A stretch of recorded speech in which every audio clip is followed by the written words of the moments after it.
Hi, y'all. Welcome to Almost in Agreement. The podcast about nothing and everything and all at the same time. This is our last episode sponsored by Fanatic, and we can't thank them enough for taking the time to do so. FanaticBrewing.com. Check them out at FanaticBrewing.com/agreement. Their tap room is open Tuesday, Wednesday, Thursday, Friday, Saturday from 5 p.m. till later. Most Sunday or Saturdays they're going to be opening at noon right now. But go to the website, FanaticBrewing.com/agreement to learn more about that kind of stuff. They've got comedy on Thursday nights, $5 Black Angus Burger, $5 Black Bean Burgers on Fridays and Saturdays. They are officially on board for the Knox County Brew Fest, the first annual event that we are putting on here on July 10th. Go to eBayLoungeKnox.com to get some more details on that one. eBayLoungeKnox.com for that part. We're Almost Agreement at gmail.com. Facebook, Twitter, YouTube. Our website is almostinagreement.com. You can go there to get all the episodes or your favorite podcast provider. While you're there, give us a like, share, all that good stuff. Tell your friends about us, get the word out. We're breaking news here at Almost Agreement, and it starts right now. All right, breaking news. I got what breaking news do you got? The breaking news is that that was the daydream of daydreams of baseball finals last night at the UT baseball game. It's not breaking news. I got no breaking news other than I screwed up the last show and I got to do some fixing and figuring out why it didn't go into the stream correctly. But we'll start there. Like, I played baseball as a kid. I played that scenario out 10,000 times in the backyard. Bottom of the ninth, down 3, bases loaded. Seth steps up to the plate. Grand slam, walk-off home run. You know, what constitutes a walk-off home run? It ends the game. Ends the game. Yeah. I don't know if that was like first pitch, like they walked off no, it's the bench in their first ball. The score happens and you walk off the field. Yeah, I got you. And so, pretty exciting. Got to talk to the Compass guys earlier, which is always fun. I always enjoy talking to those fellas. Nice. So that wasn't the World Series. That's right. I mean, it's the regional. It was game 1 of the quarter regional bracket. So how many teams does Tennessee have to play before they're national champion? There's 4 teams. Tennessee is one of 4 or 8. I don't know. I mean, it's baseball, which means I don't follow it. It's college baseball, which means I follow it even less than not following it. So I don't know. Let's see here. Get the old internet's a little help here. NCAA baseball. A bunch of stuff going on right now. You got a bracket? No. Score. So while you're looking at this, AC turned me on to something last night where we were talking about us in hunting. We're talking about Idaho, and Idaho's got a big wolf problem in Idaho. Like, crazy how many packs of wolves in Idaho, and they're trying to kill them off and stuff like that. And I was like, oh yeah, it's like $600 for an elk license for out of state, but it's $35 for an out of state wolf license.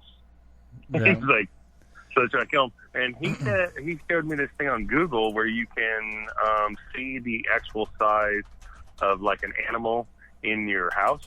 It's like a. Oh yeah, he said yeah. You go to Google and it puts that animal in your house, like lions, bears, and all sorts of stuff. And I did not realize how big wolves are. Yeah, they're very big dogs. Yeah, they're larger than the largest dog, like huge. I was like, holy shit. Jeez. All right, so the Knoxville Regional has 4 teams. It's Tennessee, Liberty, Duke, and Wright State. There's 1, 2, 3, 4, 5, 6, 7, 8. So there's 16 regionals, so 16 times 4, so it's a 64-team tournament.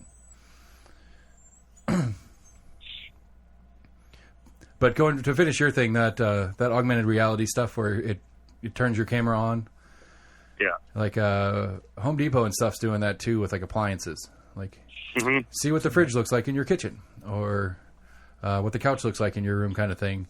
That's been I don't know if we've talked about it on the show or not, but that's been kind of I think that's going to be the more standard used technology moving forward against VR. So you have like the AR VR competition. I think I think AR in both functional things like what the fridge looks like in your kitchen, but also in gaming as well. I think for a lot of time, I think it'd be like whether it's a glasses thing or whether we get Elon Musk's chip implants, the walking down the street and the people walking down the street and the sign poles, the game recognizes what they are and changes what they look like to you, but you interact with the game, with reality and the game at the same time. I think that's the future of gaming like that. Yeah, this whole appliances and couches in your house is kind of a fucked up situation right now because it's like, hey, see what this looks like in your living room. Oh, yeah, I love it. Oh, you can't have it now. Yeah. 6 to 9 months away. Yeah. Yeah, that's how it is. Like, finish my house remodel on the inside and then go to buy furniture. No, not yet. Not happening. I mean, not to mention a chair, a lawn chair, and an old couch. And how long? And how long were you waiting on different? Did you have supply issues for actual building materials for your project, or was it pretty? No, I didn't have any building supply issues. But then after we got it done, we went to like different furniture stores, and we're like, oh, I love this couch. All right, box it up, take it with me. Like, no. All right, no. Yeah, the only reason we got our couch when we finally got our couch was it was a discontinued floor display set. Like it was the display set, and which again, it's like, well, you don't have. There's one right there. Load it up. No, exactly. No, that's the one for other people to choose to buy it with, and it's like, well, if you don't have it to sell me, then you have that one. Then sell me that one. Yeah. Just show them pictures, right? Give them the AR experience. Show them pictures. If there was, so I ended up going online. Like I ordered it. Where were we at? Knoxville Wholesale Furniture. And they said it'd be like 8 to 12 weeks if we ordered it, roughly. That was their estimate. And then I just went, try to support local business. But then when it go on Amazon, then it should be here like not next week, but the week after. Yeah. Well, did we talk about that last week? As far as that whole the one thing that Amazon doesn't have is one of the few bonuses of one of the few things Amazon lacks is the ability to go and tactile shop for it and take it home right now. But so many businesses are playing the warehousing model where you can go at least get the tactile part, but you can't actually take it home today. Which I think I feel like long term all that does is continue to help Amazon grow in their format. And so it's like, well, how if you're not going to compete with what you have as a local business, you're doomed to fail.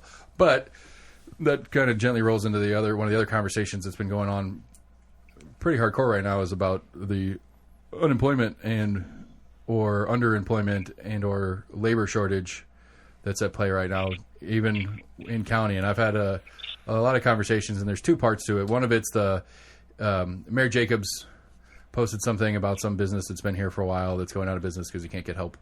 And so, the standard, well, Mayor Jacobs said it, so it's wrong. Audience starts yelling at it. And I go, look, I would like to understand this. Somebody help me understand exactly what's going on, because the local Knox County unemployment says there's like 3,000 people that are currently on unemployment in Knox County.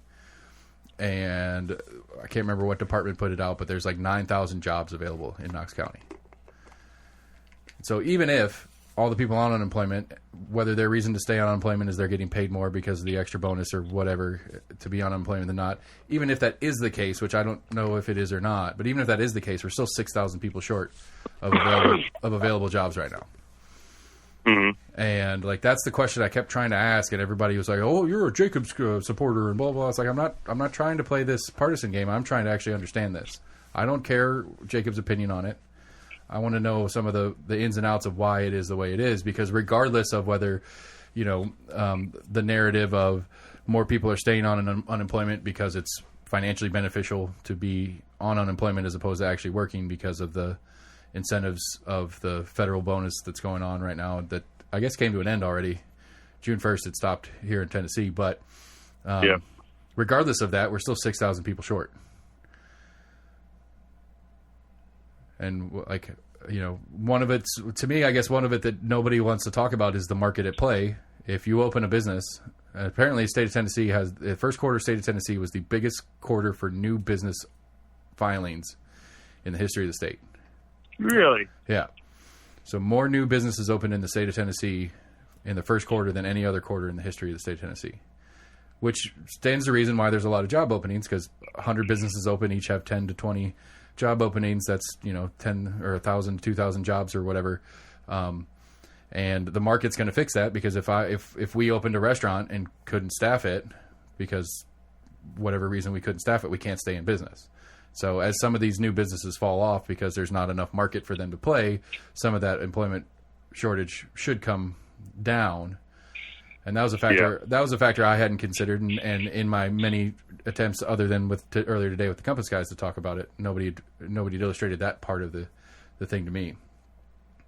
But it's a weird spot, like as a restaurant owner, and everybody hates on server pay, and it's like the $2 an hour has got nothing to do with it. It's all tips. It's always been tips, and it is like when a server's like, I only make $2.13. Bullshit, you're a liar.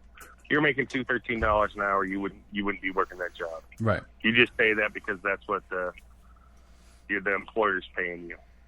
Right. And I think the reality on the service side of it is, I think it's not a great job. It's a hard job. It's inconsistent. That's probably the hardest thing about being a server bartender in my experience, was that you'd have days or weeks that were really good and days and weeks that were really, really bad. And I would wager a guess that the lion's share of servers and bartenders are in that 20 to 30 bracket, and so they don't have the life experience to budget well. And so having inconsistent income with a poor home budgeting practices compounds itself. And then they're walking out with cash every night. Which is easy to spend when it's in your pocket. Like, well, yeah, I got money in my pocket. I'm gonna go shopping. It never fails. The worst week you'll have serving is the last week of the month, when you're like, oh, I've got rent due. Yeah. Why is it so shitty? Then you got to work 3 doubles to pay your rent, because the first week of the month was awesome and you spend it all. Right. Like, what was it? Jordan Knight, one of the famous names that we used to work with at O'Charlie's on the Strip. I remember Jordan Knight was. They would go after game days, and we'd go to Walmart and just go crazy in the dollar bin, like in the dollar DVD bin, like the clearance DVDs. Yeah. And I remember I ran. Not him. Who was it? Moldavan, what's his name? Joe. Yeah, I remember I recruited Joe to come work for me when I was running that bar for a while, and I remember we were talking about that just one night late, closing up or whatever, and he's like, "Yeah, man, I've got like a whole box of DVDs that are still in the wrapping that we bought on game days." So we go with our game day go with our game day money and drop $100 on $5 DVDs or whatever. But and so at least like one of the things that people keep throwing out is like, and it follows reason. It's that if you were a restaurant employee and you got laid off because of the pandemic, you had time to reevaluate your life goals and stuff like that. And the argument, at least, is a lot of those people either found like call center jobs or spent some time back in school and increased their their value as an employee, and don't want to go back into the service industry because this was their chance to break out. Which I could follow that to some degree. To me, the problem is the question is, especially Knoxville being such a restaurant-friendly town historically, like at least for a while, we were like top 5 nationally is in restaurants per capita. That's what I'd always heard. Yeah, like a lot of big companies will take new new concepts and test them here. Because if you can work in Knoxville, it can work anywhere, I guess was the theory. Is that why there's so many, like, the Ruby Tuesdays by our shop? They close at 8 because of staffing. I didn't know that, no. Yeah, someone went down there. Actually, Paul was going to go order from them and called, and they were like, yeah, we close at 8 now because we don't have employees. I was like, well, that's kind of crazy. But it's Ruby Tuesday, so they'll be closed within, Right, they'll go through they'll go bankrupt again. They've only done it like 6 times or whatever.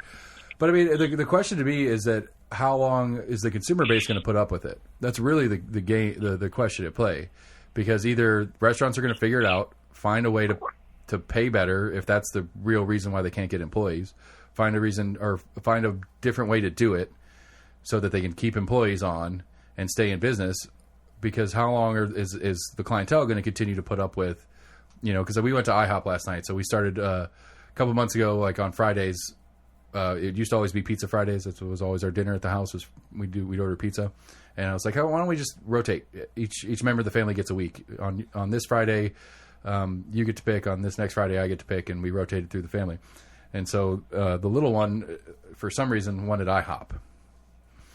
That's crazy. And so we ordered IHOP, and they messed up for a whole bunch of different stuff, and I don't, whatever.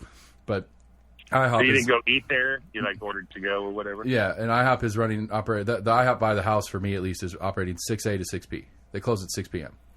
The only thing that was ever good about IHOP, in my opinion, was 2 in the morning. It's the alternative to Waffle House. I've been to the one near my house down south, and it's always slow.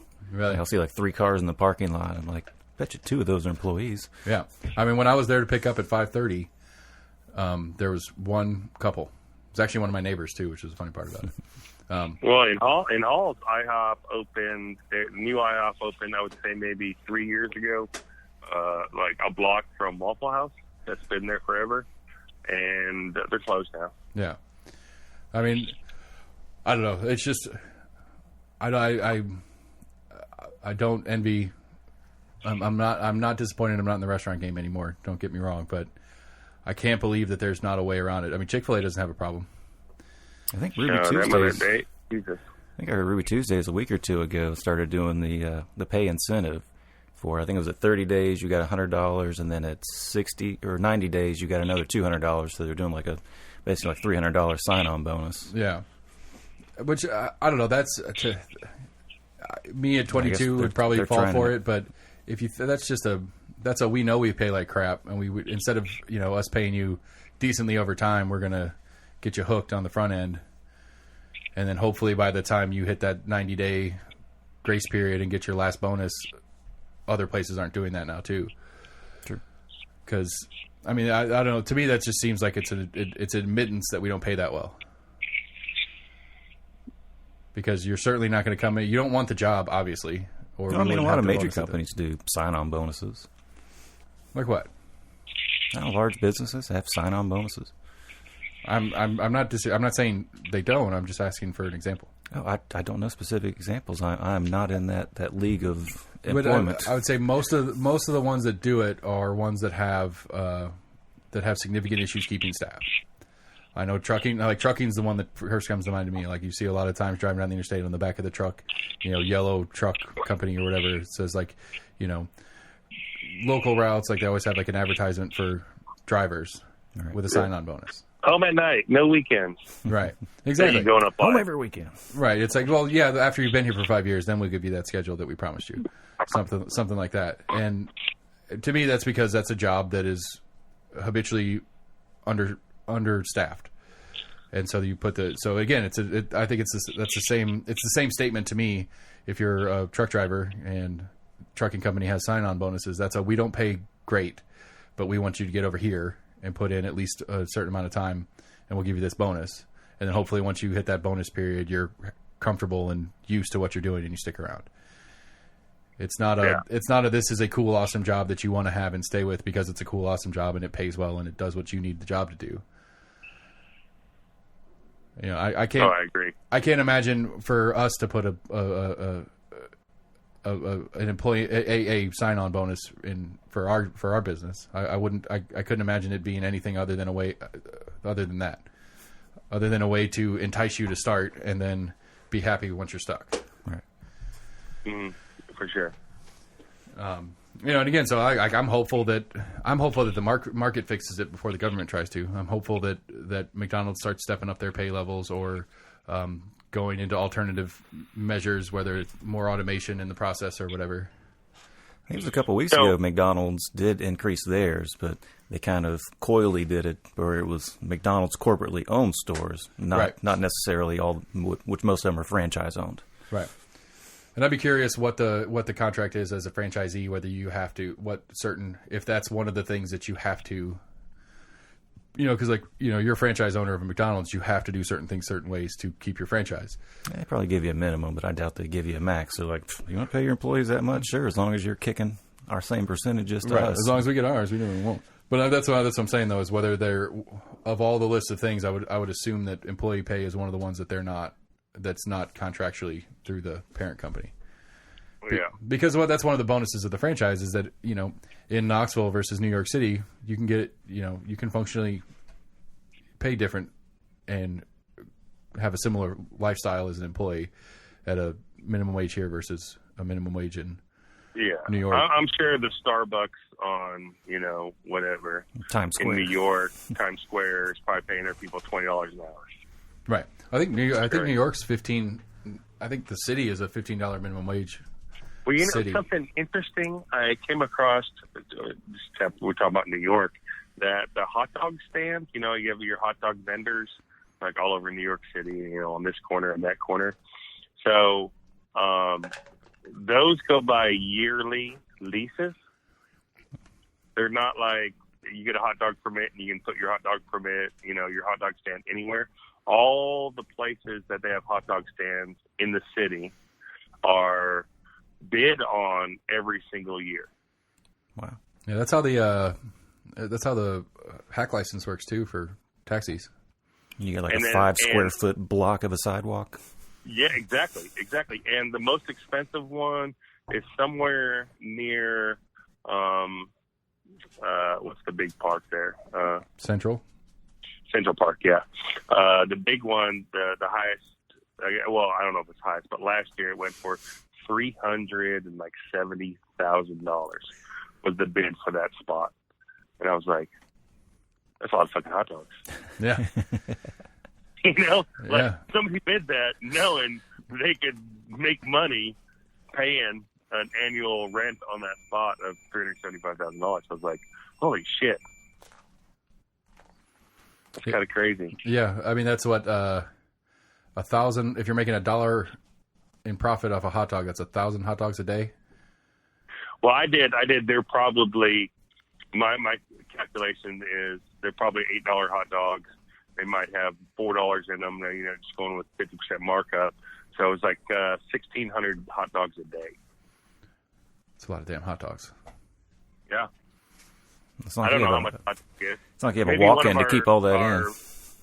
One of our listeners that lives in New York can tell us how much a hot dog is. But I mean, Sam made a good point there too. It's like if you have to sell 1,600 a day, where do you put 1,600 hot dogs on a cart?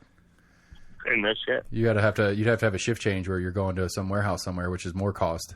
Well, no, if they're the food delivery services deliver to corners. If they're 10-to-1 hot dogs, that's 16 cases. So that's 2 layers on a pallet.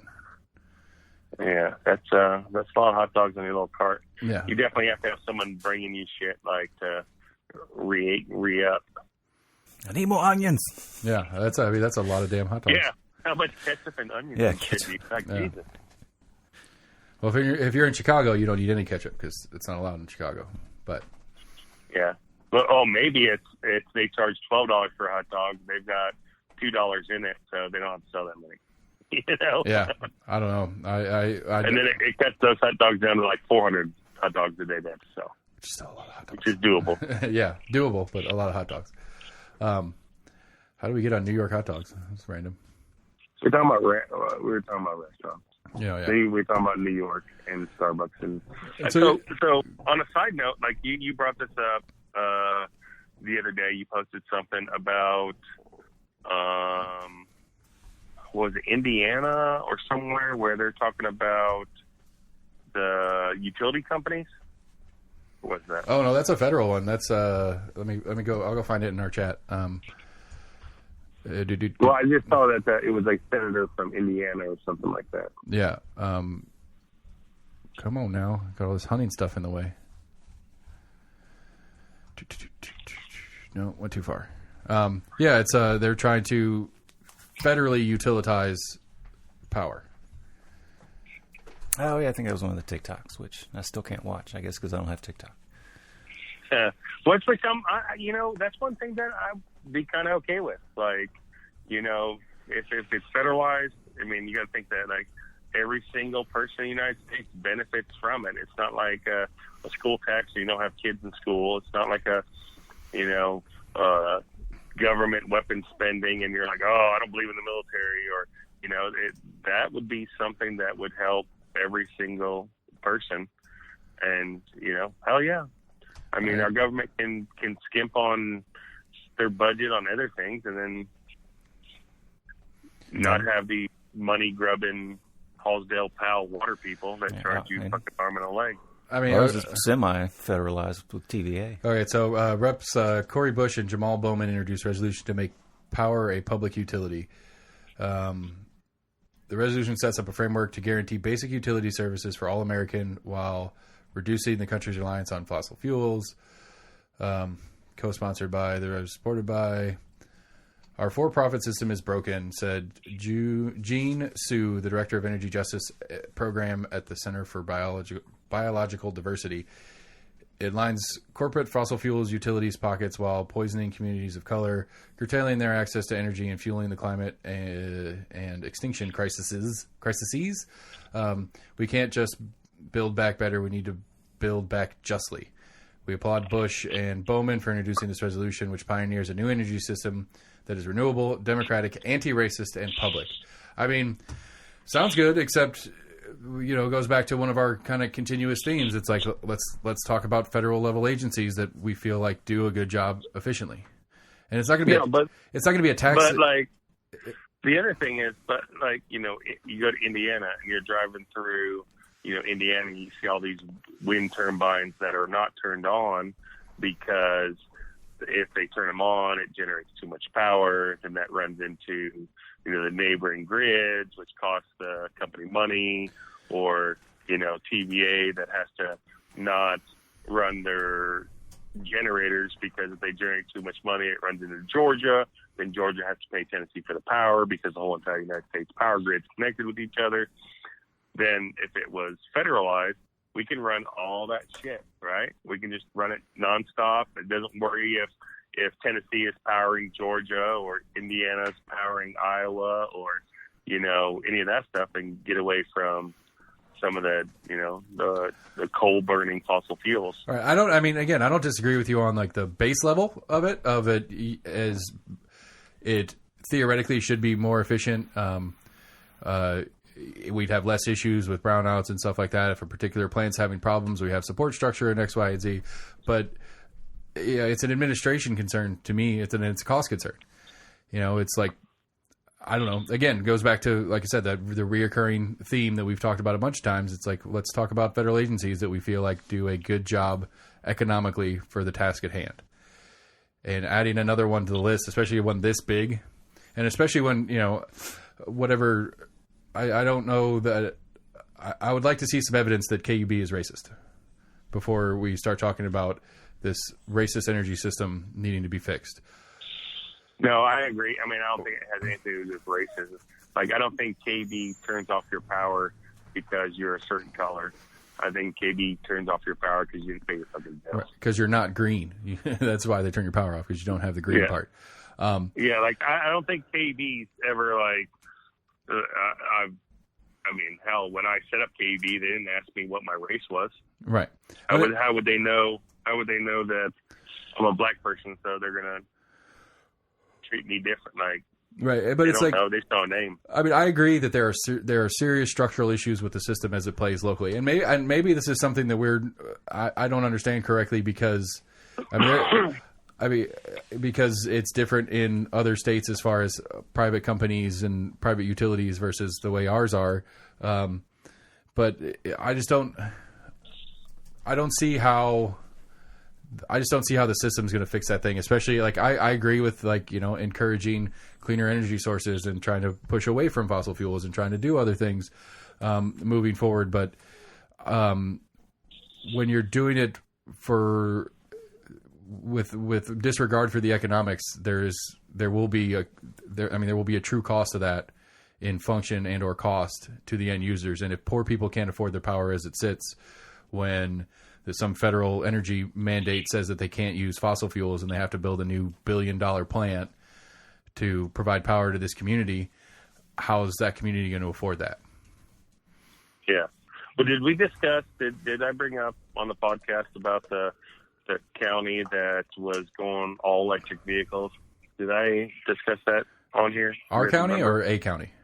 No, it was a county. I don't recall if you did. Go ahead. It was like, I don't know, it was the mayor or somebody was they had all these like electric vehicles that they were like presenting, and they were showing how they plug in. And it was like in front of the city county building, and they had like little, the little electric outlet, whatever.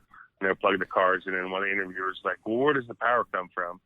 And I don't know if it was the mayor, city planner, whoever it was like, oh, it comes from the building, but now we're not dependent on, fossil fuels and all this kind of stuff.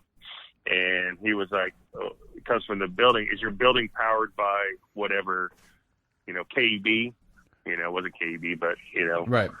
Powered by KEB. And they're like, oh, yeah, that's where we get our power. Some local coal plant 5 miles down the road. They went and interviewed like the president of KEB. They're like, where's power come from? He's like, 9% of our power comes from coal.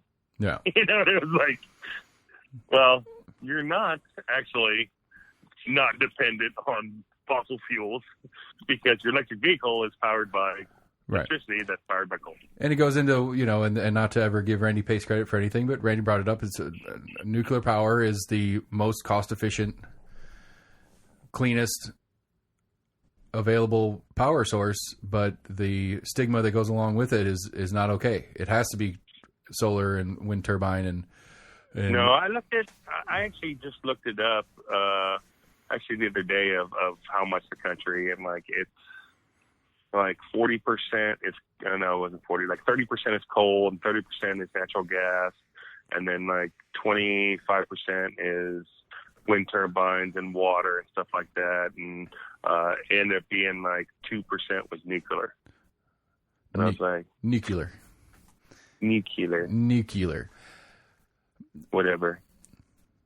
But nuclear? I mean, what's the proper word to say? I don't know. I was just making fun of Bush. No. Nuclear. But I don't know. Like I find it interesting in the conversation that's never part of the conversation, and I don't believe that it's. From my understanding of it, it's not more environmentally damaging than anything else is. Certainly.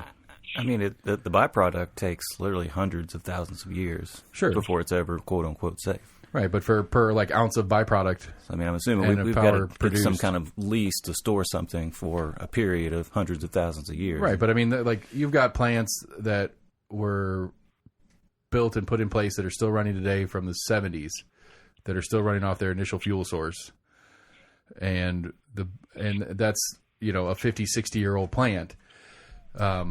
And how much byproduct is that plant making versus the power it's producing? It's the trade-off of the two. Yeah, I don't know too much about nuclear. I just think it's what I just find it strange that it's not allowed to be part of the conversation. I guess is what I'm saying. Not that maybe it isn't the fix-all answer, but it's not even part of the conversation. I think it was some congressman or senator that was suggesting maybe doing smaller nuclear plants would maybe the future of nuclear, not doing large plants, but doing smaller plants. Well, because that's the biggest issue with power in general is movement, is trying to get the supply to the demand. Right. Because again, like I was talking to my neighbor just earlier, and he said there's a couple of companies here locally that do household solar panel installs or whatever, and apparently KUB doesn't have to buy it back anymore. So if you're overproducing in your house, you can push into the grid, but KUB doesn't have to pay you for pushing in. Really? I've got I think we'll see. I think next Thursday someone's coming out to talk to me about solar panels. Oh, cool. Well, I'll be curious to hear more about that more directly. I did, and I've been thinking about it, but it was funny because they called me. She's like, hey, we can give you a free estimate of solar panels, blah, blah, blah, all this kind of stuff. And she's like, can we come out Thursday? This was Wednesday. So I was like, sure. And she's like, 10 a.m. work? I said, yeah, sure. 10 a.m. works. And then... you're sitting around Thursday morning at 10 a.m.? She meant next Thursday. She called me back, and she's like, hey, we can't do Thursday. Can we do Friday? I said, no, we can't do Friday. I was like, I can't do Friday, Saturday, Sunday. I can do Monday through Thursday. And then she's like, okay, so can you do Saturday? And I go, no, I can't do Saturday. I can't do Friday, Saturday, Sunday. Keep asking stupid questions. Monday through Thursday. And she's like, so will next Thursday work? And I said, yeah, next Thursday's fine. And she's like, okay, I'll call you Thursday to set up appointment. I said, so you're going to call me Thursday to set up appointment for Thursday?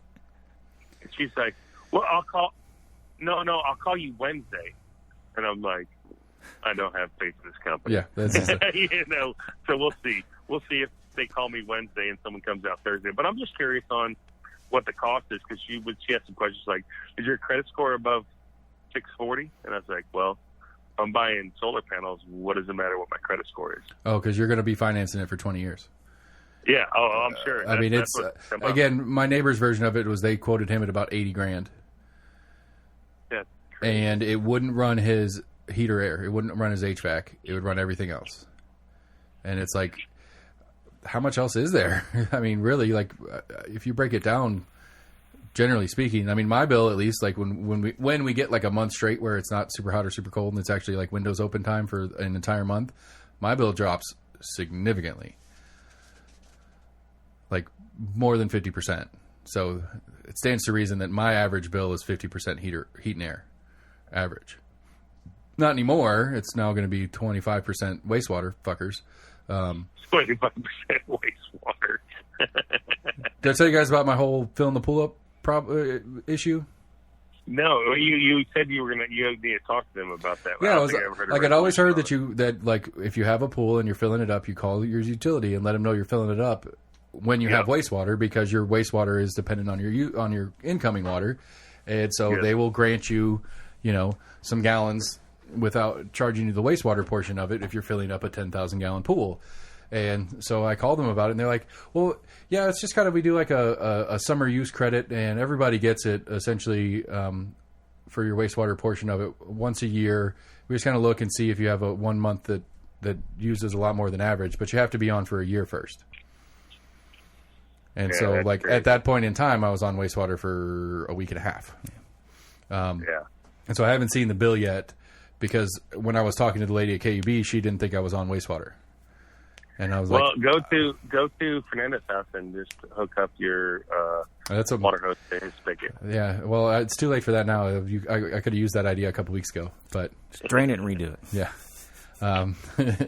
But anyway, my neighbor said, like, they quoted him $80,000. They could finance it for 20 years. It wouldn't run his heat and air, and if it did push back onto the grid, that he wouldn't get paid for it. He's like, well, what's the fucking point then? And it's like, to me, I understand that the technology is expensive, to get the batteries in place, and apparently the company that he was talking to uses the Tesla home battery, which is like $20,000 by itself or $40,000 by itself. I was about to say, I thought Tesla had gotten into it, and there's some other major companies. Yeah, apparently Tesla makes a roof tile. It's a solar roof tile. It's not like a panel that you install on top of your roof. It's actually your roofing that they've been working on too, which sounds super cool to me. You put a new roof on, you do these things, but the thing about the Tesla ones that's supposed to be special about them is that they're tiles, so they're only small things, and you put a bunch of them up there.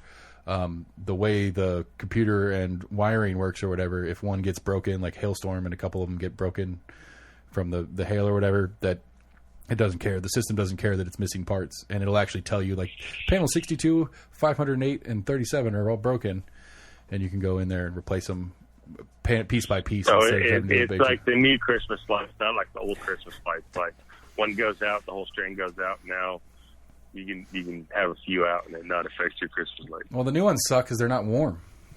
They don't make heat. Like, I like the old ones because they made heat, so you'd have your Christmas tree on, you could turn your thermostat down a little bit and didn't have to spend as much on the heater. That risk of fire thing, whatever. Yeah. Get a fake tree down. That's okay. I mean, my insurance agent says I'm better off burning the house down, so let's go. But yeah, I just think it's like of all the things and the programs and the things that a government could do to help with an energy crisis, it doesn't seem like the ones that make more sense. Like, I don't know, give me a significant tax credit for doing solar panels. I want to say Tennessee used to, and I think they stopped in the past 10 years or so. Put things in place where if I do pump back into the grid and my neighbor's using the power that my solar is producing, that I can get paid on that. That's kind of weird they reverse that. Well, I mean, too many people getting into it? Probably. Too many people started using it, and who doesn't like that? KUB doesn't like that, and so they get a law passed because they can.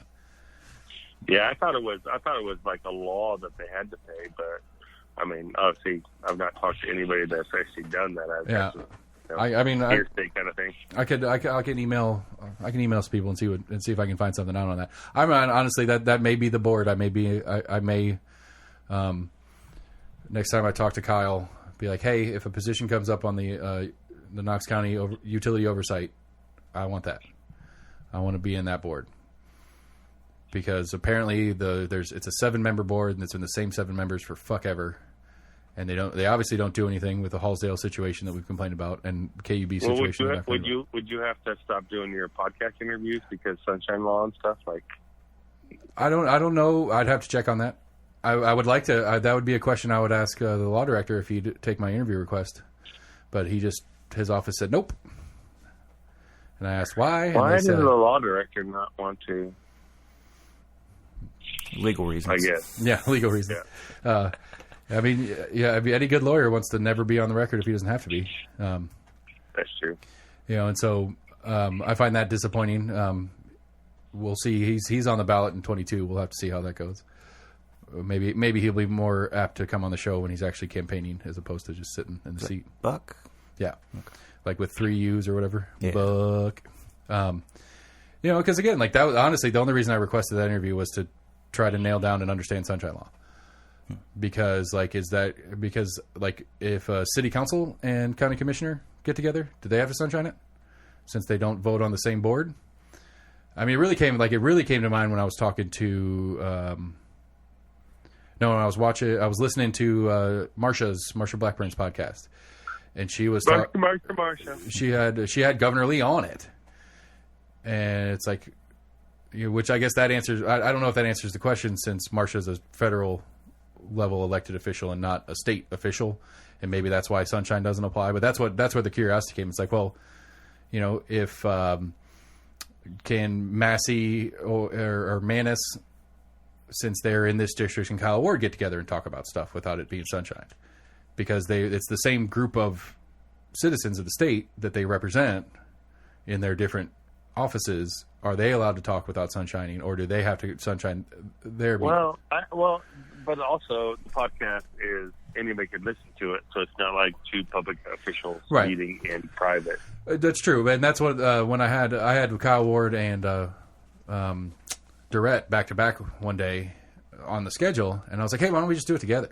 And I was individually emailing them separately, and both of them were like, I'm not sure if we can. Like it wasn't clear to them whether that would count, because it's not open to the public at the time of. That's part of the rule. Right. And because okay. I'm under no obligation legally to leave it unedited and put an unedited version of it out. And so I could sit, if I wanted to manipulate the meeting for my own ends, like how much could we sit and talk, the 3 of us, and I only air 30 minutes of a 3-hour conversation that we have, and it's really them working together on something. So what's the rules on making it public? Like, if you're like, it's got to be announced. Hey, Nick.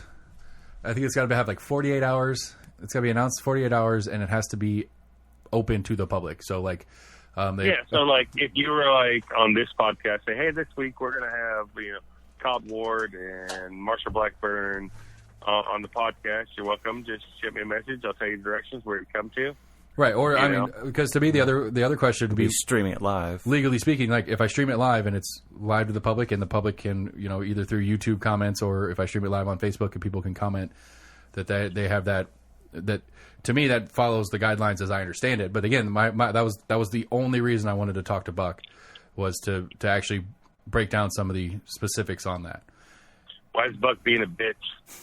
I mean, apparently he is all over. Come on, that's the story I hear in general about him, is he's not great to work with.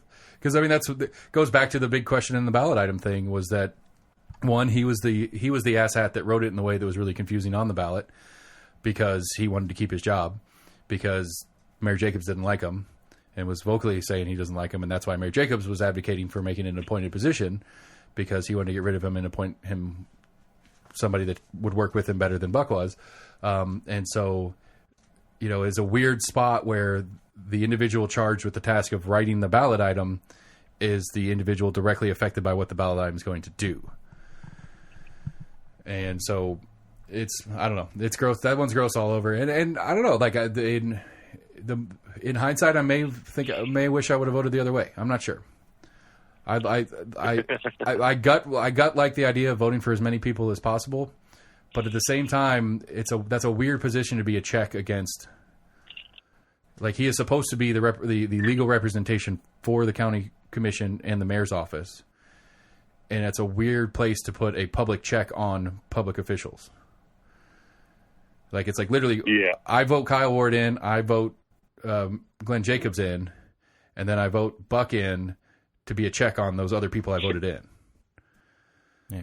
When there are already checks on each other as it stands. And so it's kind of, the more I think about it, the more it's odd. I'm still down with the idea of it. I like it being a requirement to answer to the public for sure, but there is some weirdness to it. At the same time, you're giving those people that get to be able to appoint it. They're being able to appoint the person that's being a check upon them. But that's what I'm saying. That's the question: is it supposed to be a check? It's elected. It's an elected office so that it is a check. But should that position naturally be a check, or should it be a support position to the offices? So like the city mayor, for example, she gets to appoint her law director, and that person, that person's job is to act on the mayor's behalf on legal issues. So if the mayor has a question about state law on this program that the mayor wants to do, that law director is working with the mayor to try to make sure what the mayor is doing is within the law and stuff like that. Or if it's fully against the law, then tells the mayor he can't do that. Where now, because it's law and it's an interpretation conversation, when you have this elected guy, it's interpretable in a way that may go against what another lawyer may interpret it as. And whether that lawyer in that position's opinion should go against essentially his boss or bosses and the county level. That's kind of what's at play, which makes it kind of weird. I would assume the mayors had their own legal counsel as it was. Just like the president has his legal counsel, and then you've also got the attorney general. Yeah, I assume you're right. I assume that the mayor himself has a lawyer that helps guide through situations or whatever. But as far as things that the mayor is doing in the capacity of the mayor, the law director's office, legislatively, right? The law director's office is the contact point for that conversation. So anyway, that was randomly weird politics stuff. Hey, we're doing a politics show. Go figure. These city races are heating up. I really find this nonpartisan city thing interesting the more I'm learning about how it works. Because it's not nonpartisan at all. The only thing nonpartisan about it is literally the ticket doesn't have an R or a D behind it. That's all it is. And I think the format of city elections is fucked up. I think this whole district, primary, citywide, general is fucked up. It's not in the best interest of any particular district. It's in the best interest for the status quo of what the city does. And it's flipped over. It was put into place totally racist, and totally racist. Yeah, when it was put in, it was an effort. Apparently, with some of the 1960s, go back, anybody, if you didn't listen to the Compass episode, it has an error in it. I'm going to fix it. But go back and listen to the Compass. Jesse explains it really, really well. When like post Jim Crow stuff and some civil rights laws started getting into place, making it mandatory to make sure that people of color can vote. They have the right to vote.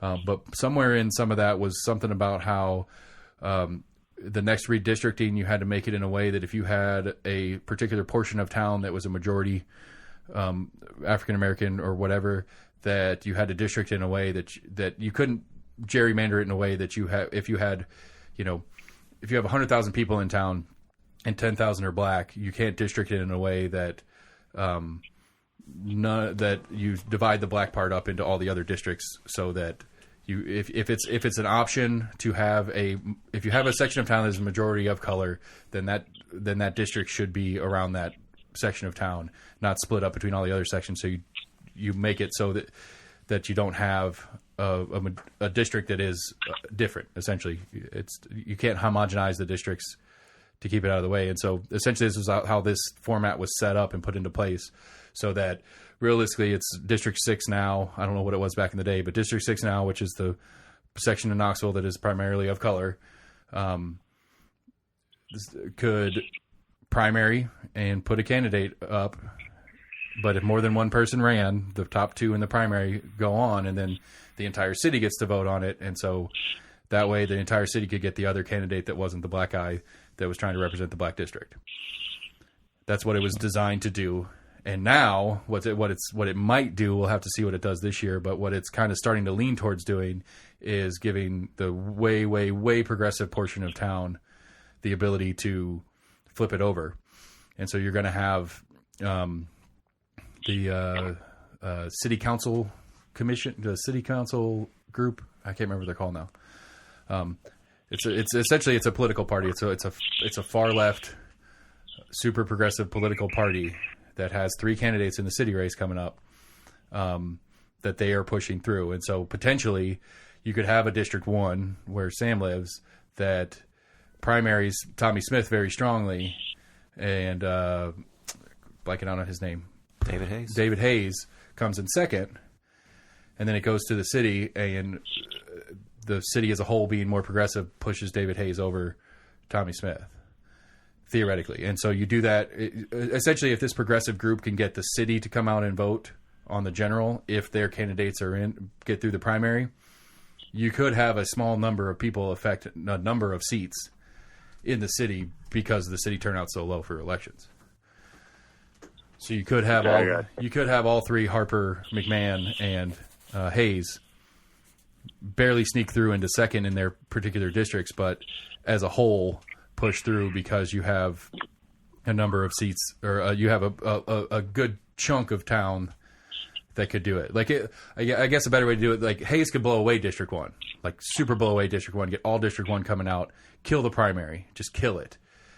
And then McMahon and Harper could barely sneak through in second in theirs, but all of that Hayes support when they vote in the general can help Harper and McMahon beat their seats and take those places. That's a better way to say it, I suppose, in the extreme case. And so this is a way that the terribly bad racist way that this is set up, or was set up originally, is now coming back to bite those types of people that set it up that way in the ass. But I don't like it. I think it makes more sense to me that if District 6, for example, is very, very progressive, and they put a progressive candidate up, then that candidate should be there. And even if the other 6 districts of the city, or 5 districts, of the city are much more conservative, they should still have that one voice on the floor that they have to fight with. I gotcha. Yeah, that's kind of weird. Yeah, and so I don't. There's not any, at least from Jesse and Scott's knowledge, there's not any real conversation about changing the format of these elections. And so, like I said, I don't like it. I think it's bad. I think it's a weird way to do it, because potentially, again, not for me because I'm not in the city, but for you, Sam, potentially a candidate that you and your neighbors all support could get beat because District 6 had better turnout in the general.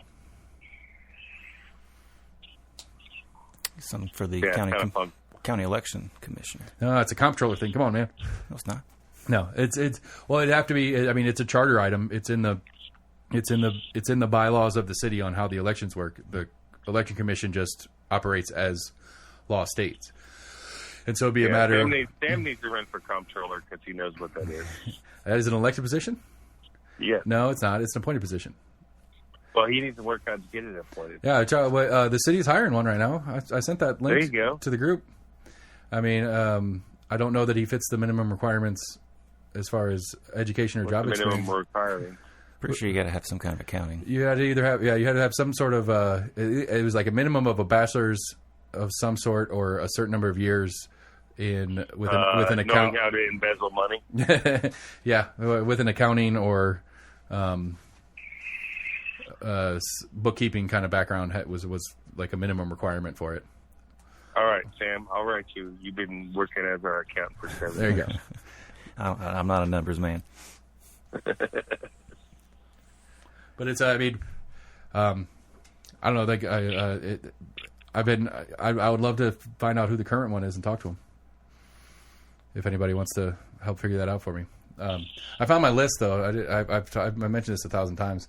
Where'd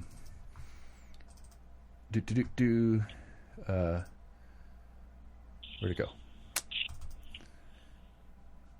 My list of boards and committees. It's 2 pages. Knox County Commission list. The 30 different boards that the Knox County Commission oversees, and then the 19 boards that the mayor's office oversees. Well, you guys got turned down for the health department, so. Yeah, I know. But that was well over a year ago.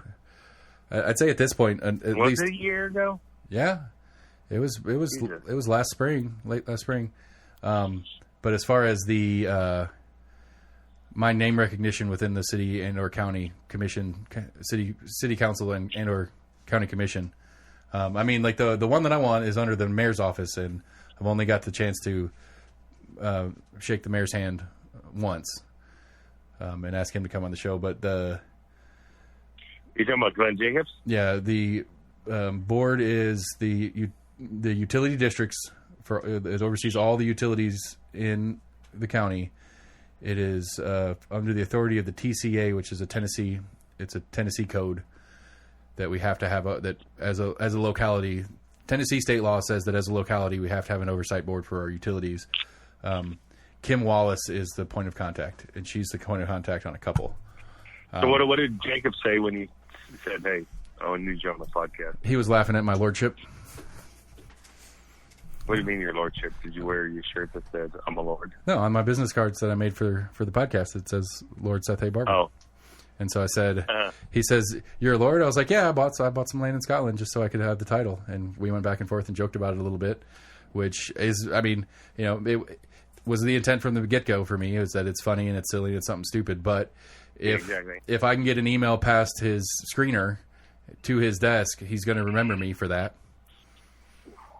"Oh yeah, you're that guy I ran into in the parking lot that was the Lord," or whatever. And I explained it to him what it is. I mean, it's a conservation thing. It keeps woodlands in Scotland.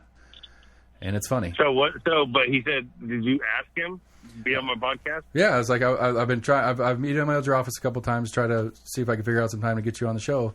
You know, here's my card, and you know, talk to your people and see what we can do. And he said, "Okay, thanks." He's very not dismissive, but you know, I mean, I can respect the idea that he has to deal with people a lot asking stuff of him when he's just trying to grocery shop. Well, next time I see him, I'll say something then. Okay. But yeah, there's. Why do we have a Three Ridges golf board? Because it's a county. County owns the property. I see some redundant things in there. Oh, for sure. I would have thought that would just be in the Parks and Rec. Exactly, right? We got a Committee on Health and Economic Well-Being, but also a Community Health Council. I think those could be consolidated.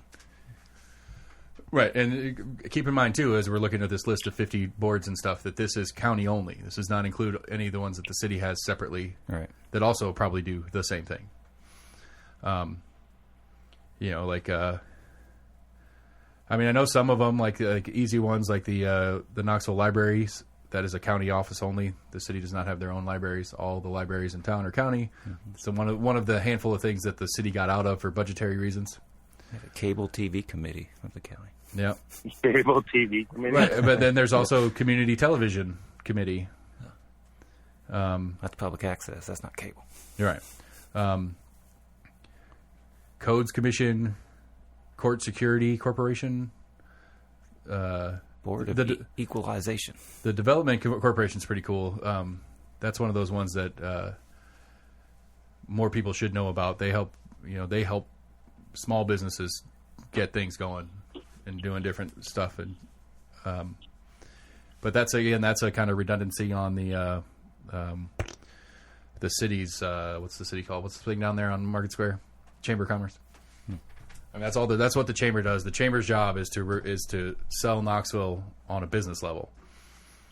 Like, you know, why do you want to locate your business here? These are the people to talk to. Like, if you've ever been to the chamber website, it's that, and then they advertise for county stuff.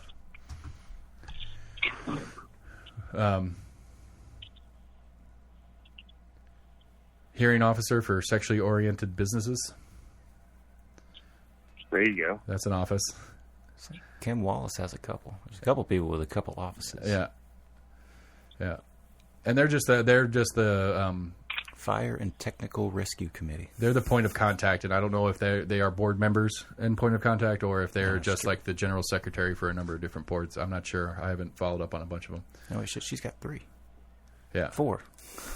Yeah, and then some of them, like 5. A handful of them, the commissioners are on the board, and usually the chair of the board, but none of the commissioners are listed here as the point of contact. because some of them are obligated to have, like the beer board or the beer committee. I think most of the county commissioners are obligated to be on the beer board, the county beer board. They don't do shit because there's only a handful of places in the county that serve beer. They're all in the city, but anyway, there's a lot of them. Board of Construction Appeals,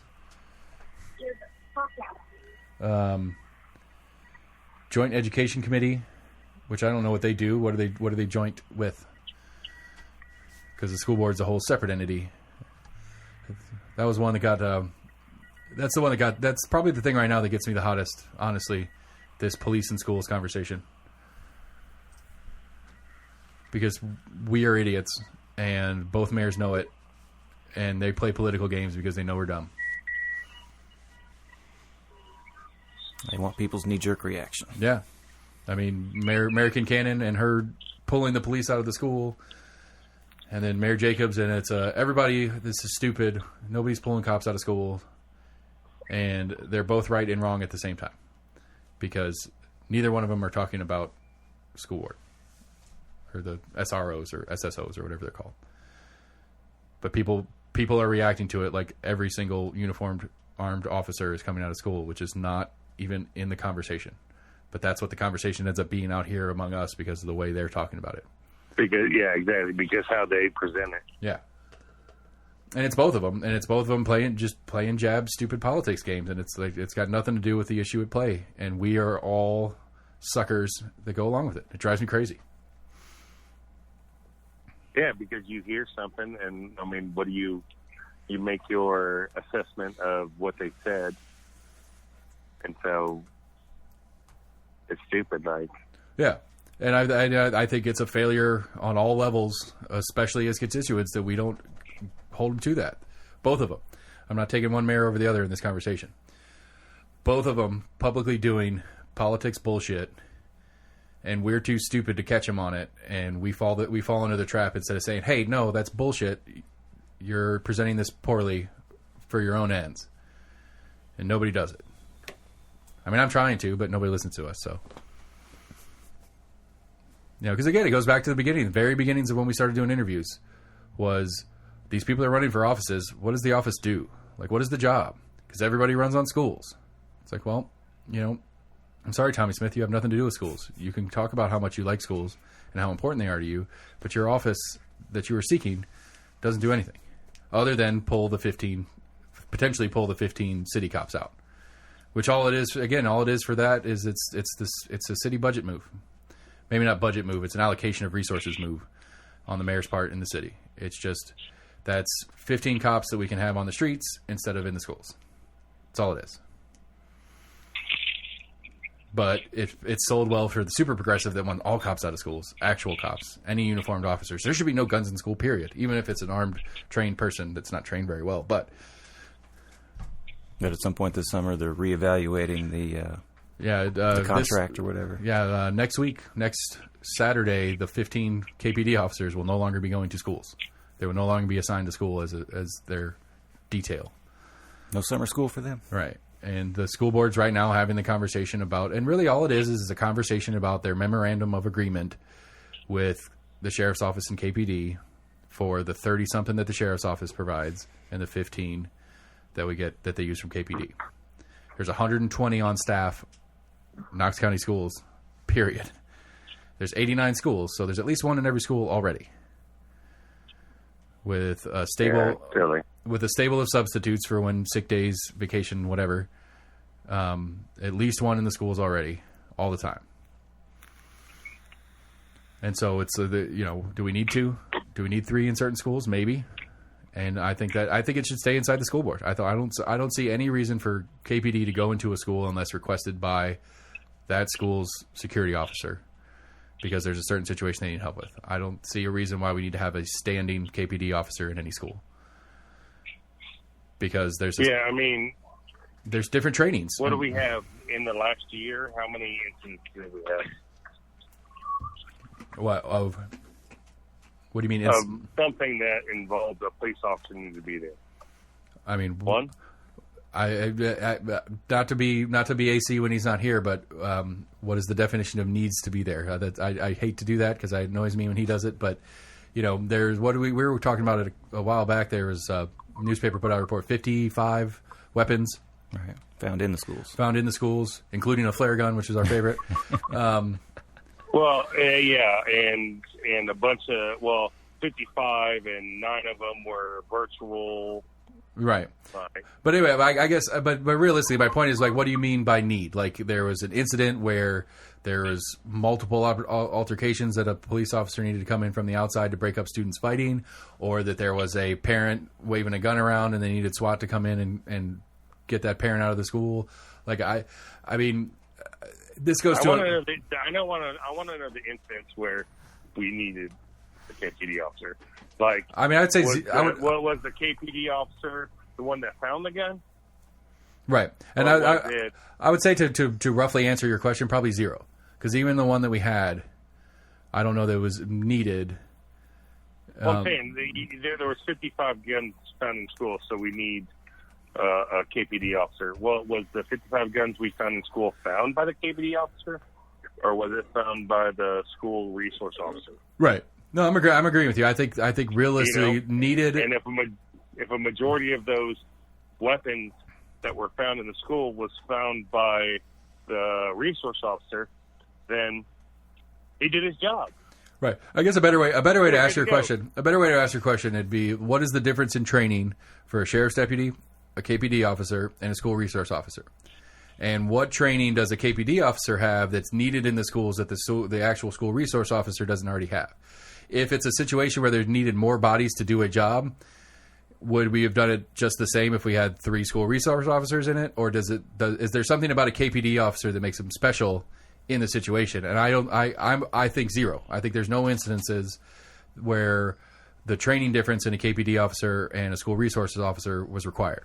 I think the school resource officer, even in the Austin East incident, I think if it was multiple school resource officers instead of KPD officers in that situation, sadly, I think the outcome would probably have been the same. Maybe that was one situation, right? And maybe if that school had multiple resource officers that were better at their jobs, this kid doesn't get to go outside, get a gun, and come back in without anybody knowing any better. But that's a whole separate kind of conversation. And so I agree with you. I don't think there's a need for anything.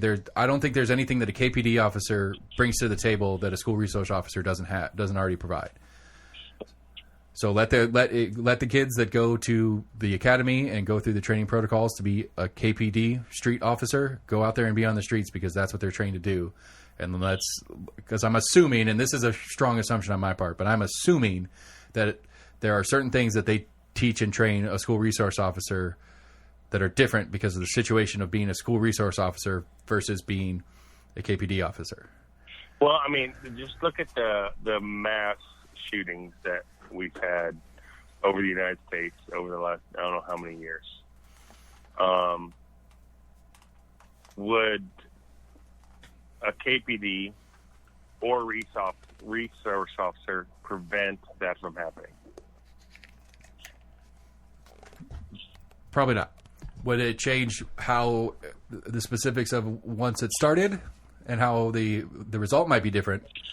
Yeah, I agree with you. Yeah, the result might have been different. Like you had, 5 kids killed versus 20 kids killed, or 1 kid killed versus, whatever. And I think would it change? But and I think with a better trained school officer or multiple school officers that are more interactive and spend more time with the kids at their school, that would have a better chance of deterring anything like this than just an extra uniformed cop hanging out. Yeah. But if you're, I mean, I wouldn't say you're smart if you're doing school shootings, but if your plan is to do a school shooting, you take out whoever the resource officer, KBD person first. Right. And it's like, I don't really know what a KPD or a school resource officer is doing to prevent school shooting. Other than to physically be there and be in uniform and be a show of defense, a show of security, Yeah, but if a kid wants to shoot up his school, I agree. Like it's not going to stop. Right, and nowhere to go back to the beginning. Nowhere in the conversation is anybody saying that there's never going to be a situation where we want KPD to be able to come onto property and assist in the situation. So if there was an active shooter and the one school resource officer there has got his kid pinned into the corner of a classroom or whatever and needs help from KPD to extract said student from the situation or something like that, nowhere in the conversation about what's going on. Within a couple minutes, there's going to be another officer there. The real conversation is, and especially in the Austin East situation, which I think it's still probably in the new format would have come out the same again, but I think the real conversation is that it's not automatic that KPD can just... I think that's one of the things they're talking about. It's not automatic that KPD can just go into the school. It has to go through some sort of process where it has to be a situation that warrants their need to be there, kind of stuff. I think that's more of the conversation that's actually going on, is about what do we want, when do we want KPD to come into schools, not it's blanket they can come in when they deem the necessity. I don't know. So we need to. I talked to my buddy Marquez, and he's East LA detective. I was talking to him last week, and I said, we need to get you on this podcast to talk about shit like this. Like, this is the perfect situation to talk about. Like, he was telling me, which is obviously LA is a different situation than Knoxville, but his department covers 5 square miles, and they have like 180 officers.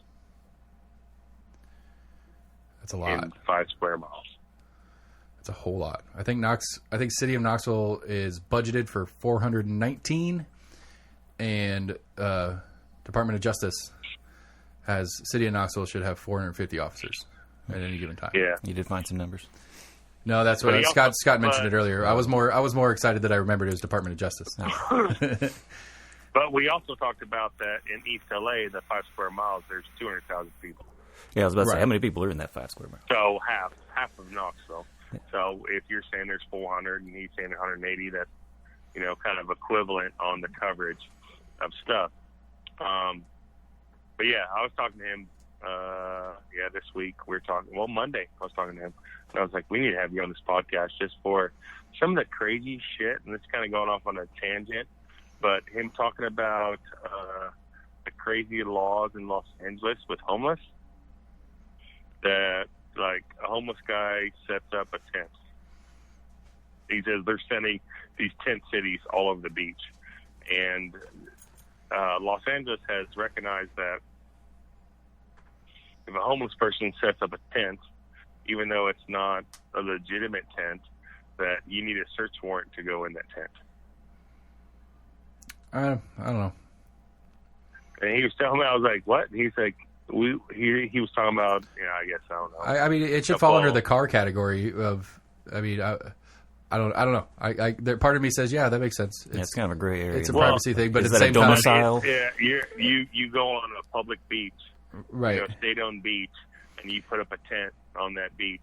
And when he was talking about these tents, he said they raided this one tent because they had these gang people that were using it as like a drug, like not like a come in my house, buy drugs from me, that kind of thing, like as a retail center, stash house. Yeah, it was like and so they had to get like a search warrant to go in there and break this up. And he's like, they had concrete footers poured on the beach. The guy had like a living room, 2 bedrooms. They pulled power off the local utility. He's like, they had a big screen TV. They had like, the bedroom had a bed, but he's like, this is on the fucking public beach. He's like, there's a bad problem with homeless people that set up these things, and then they get involved with the local gang activity and run prostitution and drugs out of these tents. And I was like, that is fucking crazy, like, to think of. And I was like, so if I'm in LA and the cop like pulls me over, I just jump out of the car and throw up a tent. Put up a tent. Yeah. They're like, you need a search warrant. He's like, figure out like a giant, like some sort of giant pop-up tent where you can just toss it out and it covers the whole car. You'd be like, you need a warrant to get in here. Yeah. So I was like, that is crazy. That is, I mean, but yeah, he'd be a good person to have on our podcast for some random shit sometimes. Cop stuff. I mean, I don't know. I always get in trouble, but like I don't understand some of the general policy that we all accept as normal on how cops are allowed to interact with us as people. I don't understand. Like I don't understand the need for. Like I understand situations where it is, but for the most part, the need to detain now and risk the risk of the chase. The Atlanta one's the one I always go back to on this one. Dude's hammered drunk. You have his car and he's running away from you, and you shoot him in the back because you have to arrest him now. I don't see how that could even be remotely within logical policy. You know, anything you're going to get him for him on fine-wise and stuff like that, the car's probably worth as much anyway. It's not like he can disappear forever. You got his car. Go on the full lam. And it is the value of what you're going to get in fines and penalties, worth his life at this point. I think Chicago just changed their policy after the recent shooting. It was like a 14-year-old that got shot, and they were chasing him. There's some points where I agree with you. Like if there's an imminent danger to others, right, or yourself as an officer, I get it. But outside of that, you know, they are police officers. They are not judges, and they're not juries. Chasing them down for jaywalking. You're right. You know, but I mean, I don't. Again, I used that Atlanta one. I don't see an imminent threat in the situation. We went at length at this on this topic as far as no. I agree with you, but like I agree with you on that part. But you put going back to the whole homeless people on the beach. You put an illegal structure on a state-owned beach that you are not allowed to do, but the government, we'll say city government, police officers, have to have a search warrant to go in your property when you are illegally doing... I follow, yeah. You know what I mean? It's like, yeah. I don't understand that. And then, that to me does not make sense. Like, you are doing something illegal right now. Right, and so to bring it full circle, though, in California, I'll have to double-check the stat, but I believe in California they have a $500 million budget for homelessness.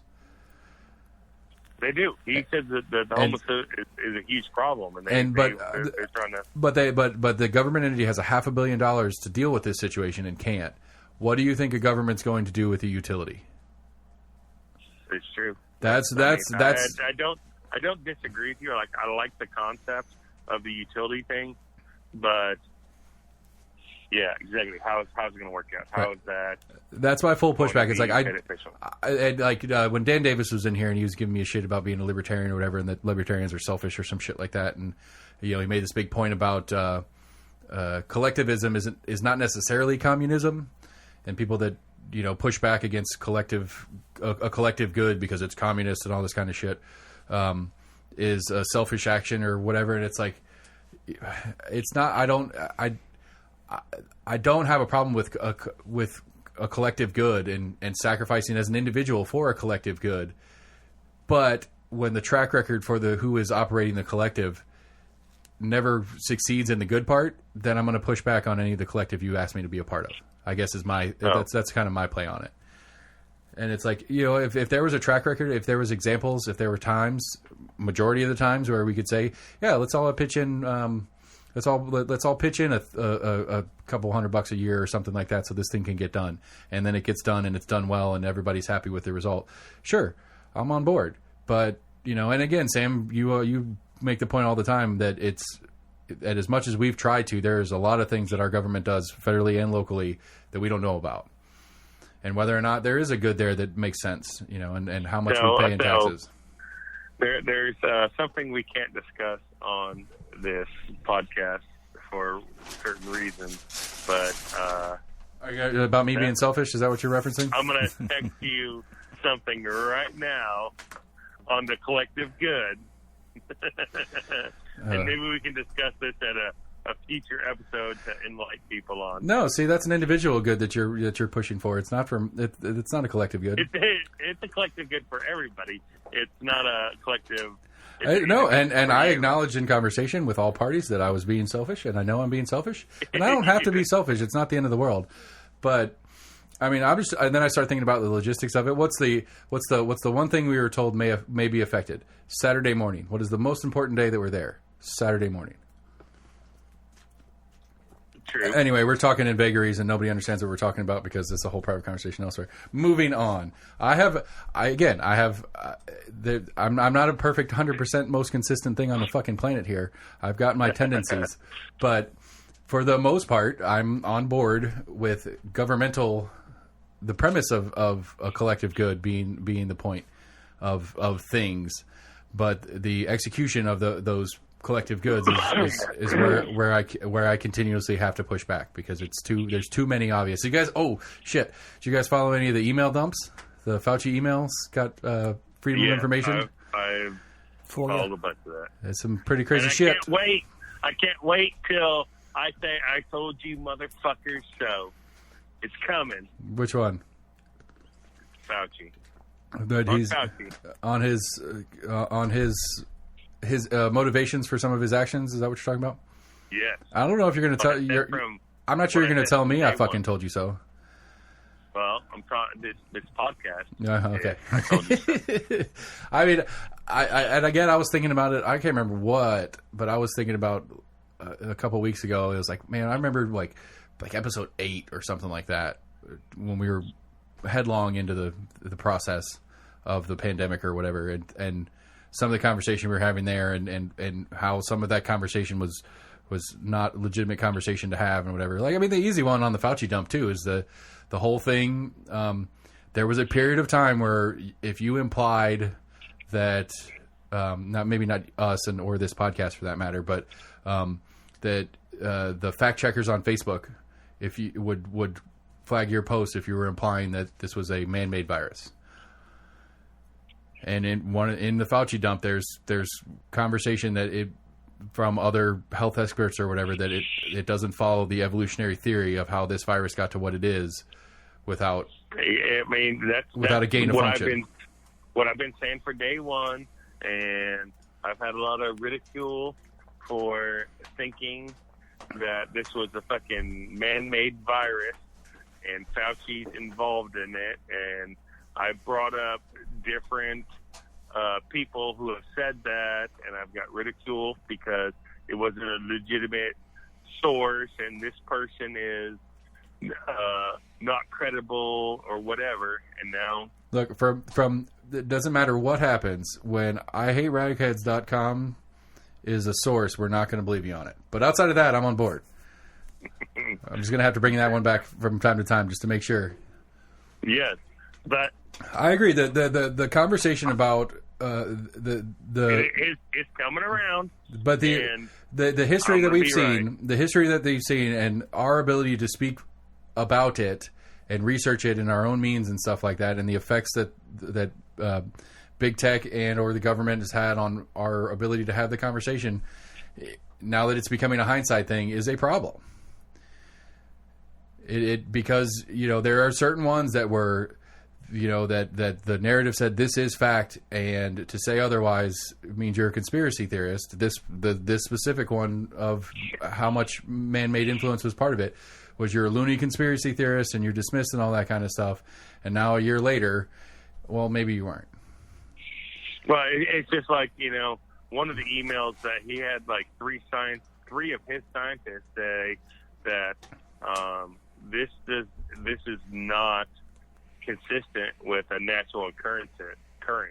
This right, it doesn't follow like it's man-made. Right, it doesn't follow evolutionary theory that this virus could have gone from what its base is to how it's functioning now. And again, none of at least my side of this is to say that there was intent behind it.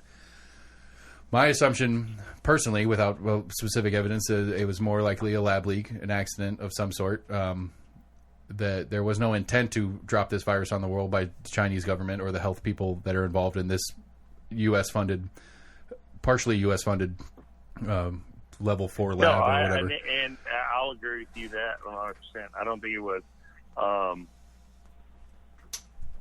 agree with you. It was not a man-made or hey, let's make this and reach the world, but. I always knew it's man-made, that something happened. Well, I'm not going to say it was or wasn't on purpose. I'm just not going to say that it was. Like it could. No. We could go tinfoil hat and say it was fully intentional to release this on the world so Amazon could make more money or something like that. Like I can run down that conspiracy just for fun, but at minimum, it seems as things are coming out that this was most likely a gain of function testing that got out and caused problems. I never said that Fauci released this virus so he could make money, but I will. He is certainly from the get-go. They knew it was not natural occurrence. Right, and his public actions and the reality didn't necessarily line up for some incentive that he had in process, whether it was to cover his own ass or whether it was financial gain. He had financial ties to the lab where the release happened. I don't know. I'm not sure that that's accurate. That he had that I think that his office and part of their funding program goes into that.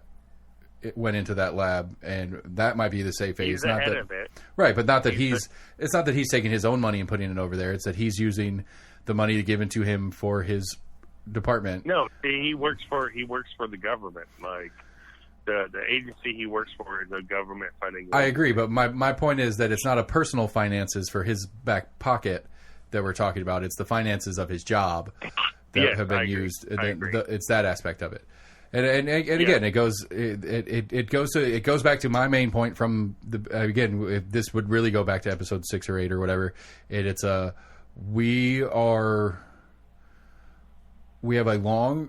a long track record of departments and offices and government use of things like this that they're not honest with us about.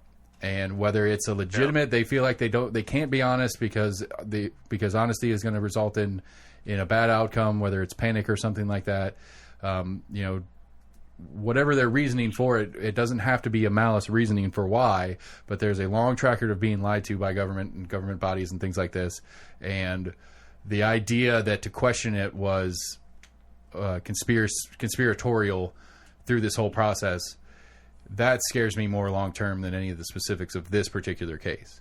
Well, the problem is because our government has watched Eddie Murphy stand up in Raw, and they've taken that wholeheartedly. Like Eddie Murphy Raw talks like, I'm trying to remember. I don't care.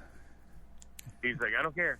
Wasn't that the one he wore like the red leather suit? Yes. Was that Raw? Yes, okay. That's one. He talks about. He's like, my wife could find me with my dick inside another woman, and I would say, wasn't me. Wasn't me. I thought that was Shaggy. Like, you never admit to it. You just say, wasn't me. Wasn't me. Right. And that's our government. Right. Like, because for the legal game that is the world we live in, is admission is the worst thing you can do. Yeah. Right. You deny, and then you find some distract. Well, who was that fucker? Ollie North. Yeah. Oliver North. Yeah. Oh yeah. Okay. Yeah. Oliver North. They're like, this guy, we're blaming him. Like, did they find a scapegoat? Right. Like, don't tell me that fucking who got pardoned. Oliver North shit. Like nobody else knew it. Like Oliver North was the only person that knew. Bullshit. You guys were like, you motherfucker, you're taking the fall for it. Right. One of my podcast guys that I listened to was talking about the email dumps, and he's like, Fauci will be the scapegoat for this.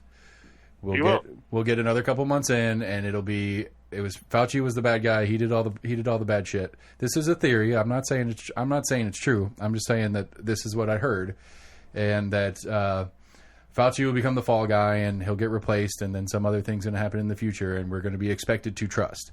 And that's the thing. That is the bottom line to me. Whether Fauci fall guys this or not, we are expected to trust. And it's like, on what evidence are we expected to continue to trust these bodies to be honest with us and really feel like they actually have our best interest in mind? And I'm not a total conspiracy, crazy nut person, world is flat kind of shit. But I mean, you believe that sand has feeling effects, beach sand. That what? Sorry, bad. The pandemic is anyway. Bad joke. Continue. I apologize for interrupting. So, like, I watch, I get some right-wing shit, and they're like, shit, I forgot what I was saying. You screwed me up with the sand thing. Bastard. What the fuck? You were saying you're not a conspiracy theorist, and... But, like you said it, but like you're about to drop it. They were talking about, no, still don't have it. Well, I'll come back to it in 10 minutes. Okay. Don't worry. I know. Like, oh, yeah, that's what it was. That's what it was. It'll be, hopefully I'll be in the middle of something so you can interrupt me and I'll forget where I was going and you could do it. Exactly. But again, it's like, that's where you go. The way the use of the word conspiracy has changed. Conspiracies are real. They happen all the time. But there's like a twinge of, of falsity to anytime if somebody's described as a conspiracy theorist, it's always, it doesn't, what does it say? That says that person has crazy ideas and goes down rabbit holes that aren't really there and puts connections that aren't reality. But conspiracies happen all the time. What was the Kennedy one? The Joint Chiefs of Staff were trying to put a duet. Yeah, no. Before he got shot, there was a Joint Chiefs of Staff were trying to put they were going to fly a passenger jet near Cuba and shoot it down, and blame it on Cuba so they could invade Cuba. It came across Kennedy's desk, and he was like, "The fuck you guys are? No, we are not doing that. We are not starting a war with Cuba because you want to, especially with some red herring situation or whatever it's called. We're not going to make a war that doesn't necessarily exist yet." And then you get into the real conspiracy theorist air quotes of that's why the CIA then murdered him in Dallas and blah blah blah blah blah. But yeah, and how many times has that happened before? His brother, right? How many other times has the Joint Chiefs of Staff or the CIA or the FBI or whomever put together this crazy scheme because they wanted the end, and this was the means to get there. I mean, those are by definition conspiracies, and whether we know about them or not, and whether the end comes and it's a good end and everybody's happy with the end, that's here or there. But the fact that these conspiracies happen, and people that question things when they're happening are the loons in society, that's the problem. I mean, don't get me wrong, there are some crazy fucking people out there that think the world is flat. I get in one about it's one of those kind of hippy dippy, like, we all accept that the moon changes water levels in the ocean, and we call those tides. But people are 70% water, and you don't think the moon has an effect on you? I was like, well, go fill up your bathtub with 200 pounds of water and measure how much it changes across the day when the tide would theoretically be in. It doesn't. It's such a small amount of water, there's no functional effect on it. So, no, this whole idea that since we're mostly made of water, the tides affect us physically and functionally and mentally or whatever the fuck is just crazy talk. Yeah, I just learned recently that the dark side of the moon is always the dark side of the moon. True story. Yeah, I didn't know that for a while either. That the moon does not rotate like the Earth. It stays. Right. It is fixed on its axis. Same vantage point or something. Yeah. So there is light sides of the moon. We just can't see it. Like, right? Not without a big flashlight. Like a solar eclipse, where we see if the moon is between the sun and us, we see the dark side of it. We just can't see it because there's no light reflecting off of it. The light side is lit. The dark side, which we call the dark side, is lit. We just can't see it, right? No. When the dark side of the moon faces the Earth, no, periodically, we just cannot see it because there's no light reflecting off of it. You're right, but like the dark side of the moon that you cannot see is lit at some point, but we just don't see it. Right. Like no. Yeah. No. Fuck. I don't know. Now I'm confusing myself. No. It is fixed in its axis, so it is all the side that is facing the sun is always facing the sun. Oh, really? So it doesn't rotate with us. It doesn't rotate with because it would have to if what I was trying to say was true, which it's not because I'm an idiot. If what I was trying to say, that would mean that it would have to rotate with the Earth, so that it would be only in a fixed point against the Earth, which it's not. So you're saying the light side, whatever's lit on the moon is always lit on the moon. So when it's facing us, which you can't see because it's dark. Fuck, now I'm confused. I don't know. I don't know. I really don't. We need an astronomer. We do need an astronomer on the show. So the question is the side of the moon that faces the Earth always facing the Earth and it rotates with the Earth? Where's Neil deGrasse Tyson when you need him? Yeah, this is exactly why we need Neil deGrasse. I bet you he made a YouTube video about it. He's the one that made the water that at-home water test as far as moon phase effect. But he was also an interesting thing that I didn't know that he mentioned in that was that the sun also has tidal effects. It's just very small. I'm gonna add my brother. Okay, because when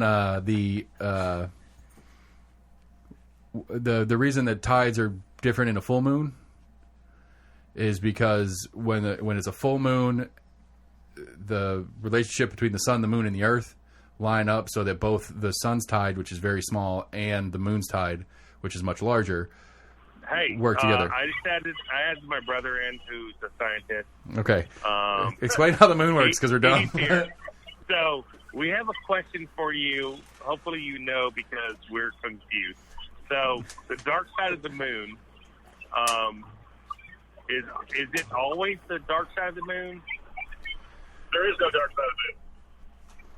All right, explain that. Like when it rotates around the Earth, they talk about you can't see the dark side of the moon. So the deal is that one side of the moon is tidally locked. We always see that face. Sometimes it's full. We see 100% of that side, and sometimes it's in shadow. We only see part of it. The other side of the moon we never see, and sometimes that side of the moon is full, like during a new moon, and sometimes that side of the moon is partially, when ours is partial. If you imagine a solar eclipse, the moon is right in front of the sun. At that point, the moon is completely dark to us, but the sun is shining on the back side of it. So there is no real dark side of the moon. It's just the far side of the moon. Okay, so but it's okay. Are we always looking at the same? But the dark side of the moon gets light. We just never see it. Yeah, the back side of the moon. There is really no dark side. But as far as what's in shadow. But as far as what we see, do we always see the same side of the moon? Always see the same side. It's tidally locked, is what they say. So we always see the same side. So if you look at the moon at any time, it's the same craters. It never rotates. If you look it up, you can see pictures of the far side of the moon, and it's different craters, different features. The dark areas are called Mare, and the light areas are called highlands. So there's different colored rocks in the moon as well from ancient lava fields, but we always see the same thing. Okay. Awesome. That answers it. That's the term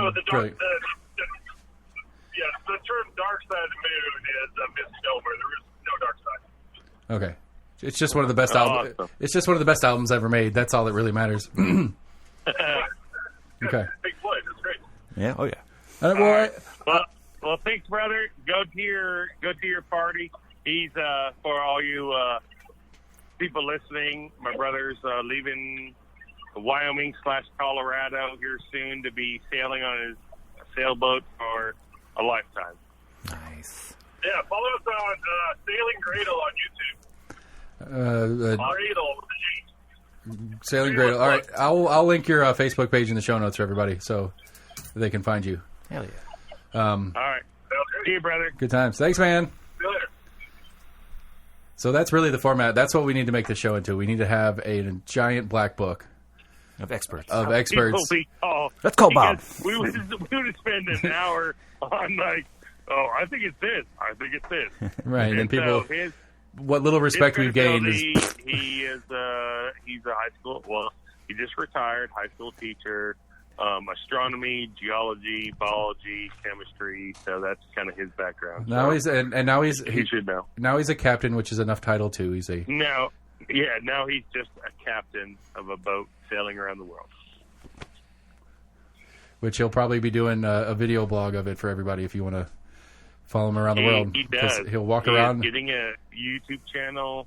and of all his adventures. That'll be exciting. I'll have to keep an eye on that because that's kind of fun, and try to figure out how to make an excuse and sell a kidney to go spend a week on his boat. Oh, you can spend a week. We're going. We're meeting them up the 19th of this month.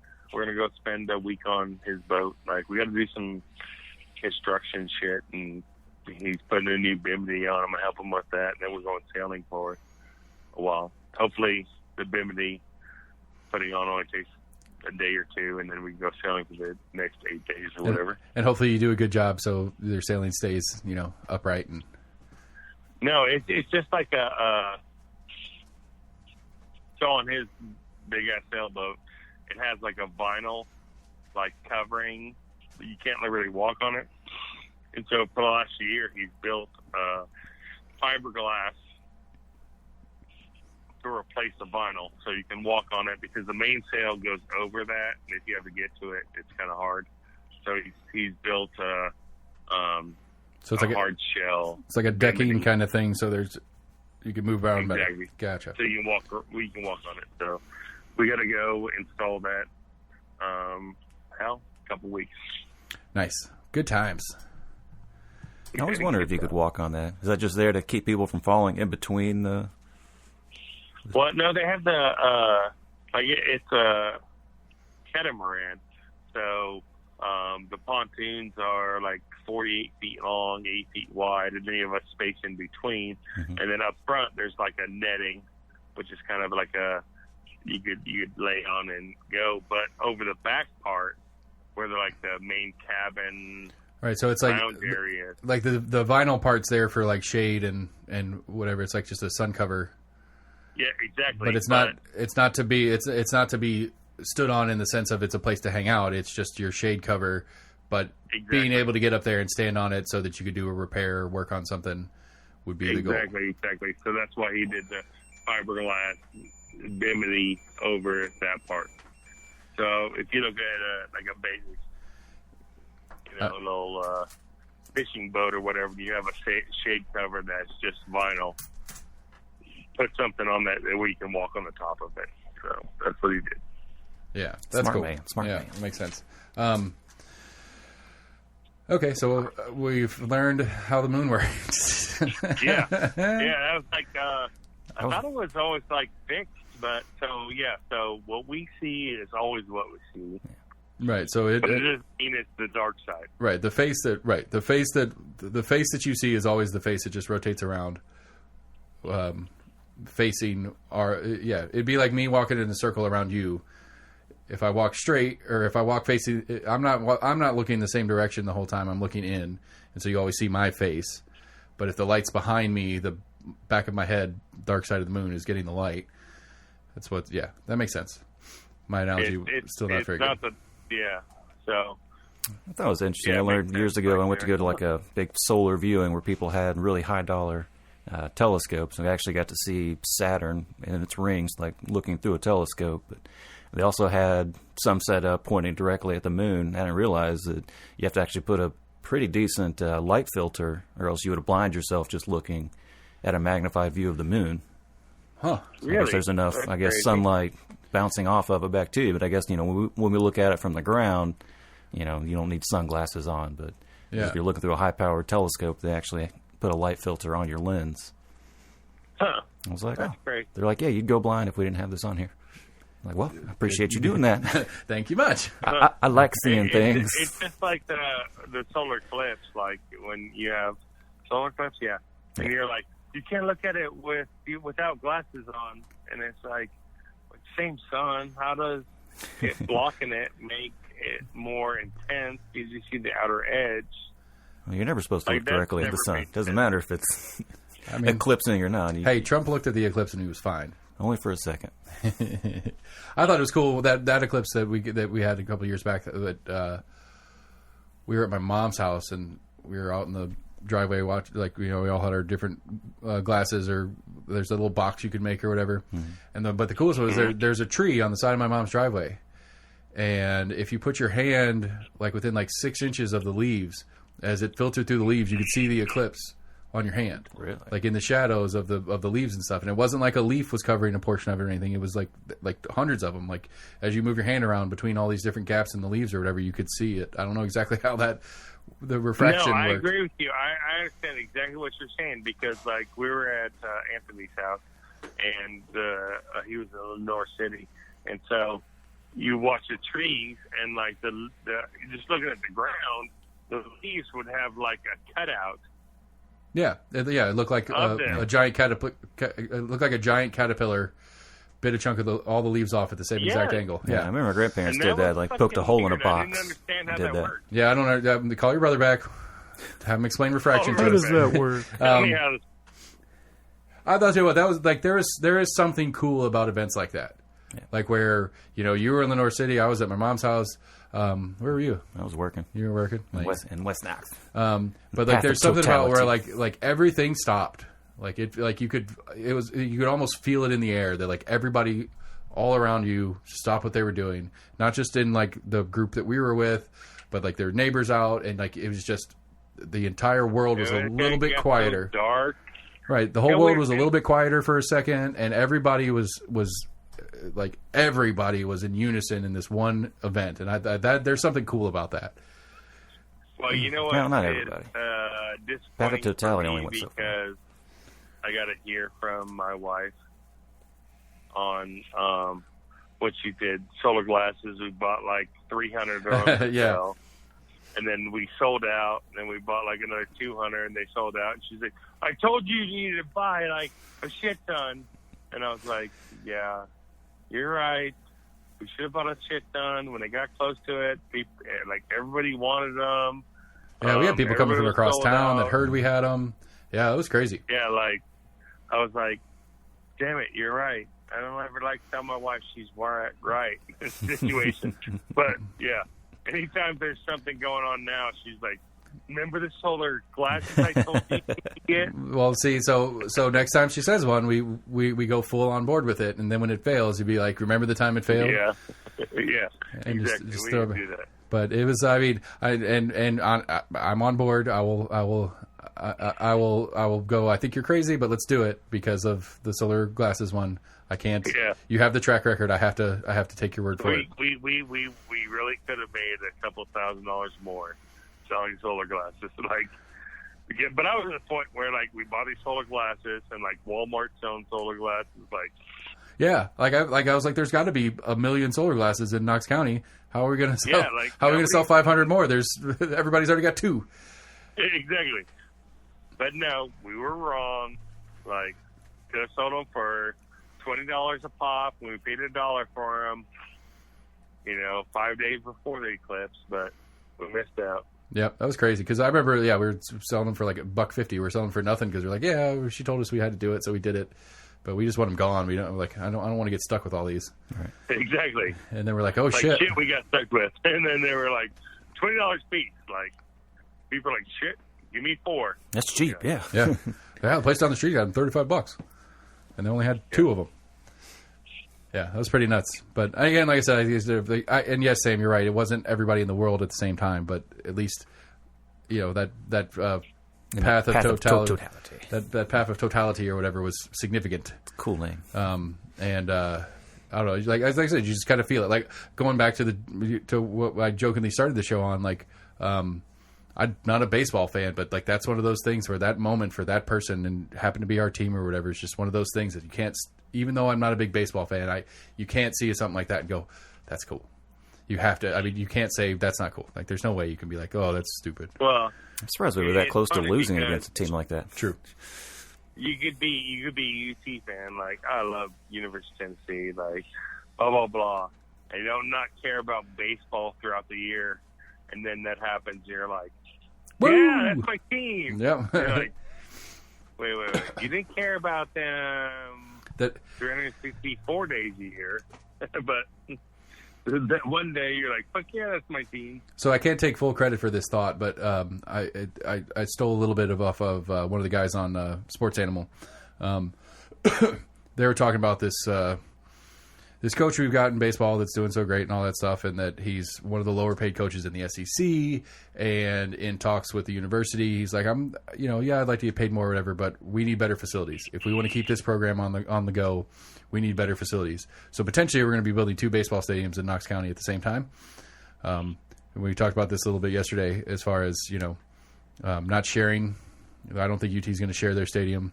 This issue with, especially, with the way this tournament works, there's no way that if a Smokies game was scheduled tonight and a concert, or maybe a Smokies game scheduled this afternoon and a concert tonight at the new baseball thing, that they could reschedule and shift all that around, because we have 4 different teams playing in our regional, and we have all this stuff going on at the same time. But the idea that Boyd, as the president of the university and a baseball fan, he's probably big on UT baseball too, is likely a donor to UT athletics, who is going to spend Boyd's money on a baseball stadium upgrade, while Boyd is getting the city county to pay for his baseball stadium for his professional team. Yeah, why can we not work that out? Be the one baseball stadium that's the UT baseball stadium / the Smokies baseball stadium. I mean, that's Sam's argument too. I don't know how much their seasons overlap. I don't know shit. They overlap that. pretty hard. And again, I agree. This weekend, but this weekend being not a common occurrence. Obviously, with UT baseball historically, we don't often draw a 1 seed so that we get to host a section or portion of the tournament or whatever. But presumably, I don't know what the Smokies schedule is right now, but presumably the Smokies are playing this weekend. And then with the way the normal schedule goes for SEC baseball, they alternate, it's a weekend series and then a week series, and then they flip and flop, they do a midweek series and a weekend series, and they flip and flop them with the way their season lines up. So it'd be really hard to do that against the same way the Smokies do series. They usually play the same team 2 or 3 times in a row, and then go travel for a portion of it and that kind of shit. And so trying to work those together with regular season will be hard, but doable. I would agree it's totally doable. But with a situation like this, with this tournament, that UT would have to pass on hosting the tournament because of the conflict of schedules, that would be a big deal. Do an afternoon game and a night game. Well, I'm just saying, yesterday, they do it for college football. Whenever team's doing well, it's like, we're going to put them on game day this weekend, so we're going to have them on a prime time. Right, they slot. could flex it, sure. But I'm just saying, if for example today that there was a 1 o'clock Smokies game on the schedule, and Kenny Chesney was playing the stadium. He's too big to play that stadium, no matter how big they build it. But Kenny Chesney was doing a concert there tonight. There's no way you could squeeze in the 2 or 4 games that the tournament requires on that same schedule. Yeah. Maybe you could bump the Smokies game to a doubleheader Sunday or something like that.